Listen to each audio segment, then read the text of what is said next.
उत्तराखंड में बारिश और सैलाब से ज्यादा हालात खराब हो चुके हैं और अब तक रियासत में इससे 16 लोगों की मौत हो चुकी है। रेस्क्यू ऑपरेशन के लिए अब फौज के हेलीकॉप्टर्स की मदद दी जा रही है।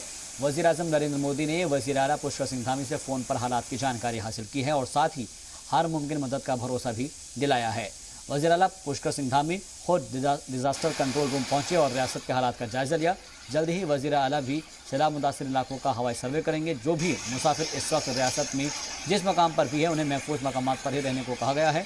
इसके अलावा सड़क शाहराहों को खोलने की भी पूरी कोशिश की जा रही है। खासतौर से बात बद्रीनाथ हाईवे को लेकर करें तो कुछ मकामात पर सड़क पर मलबा आने के सबब हाईवे बंद हो गया है, उसे खोलने की पूरी कोशिश की जा रही है।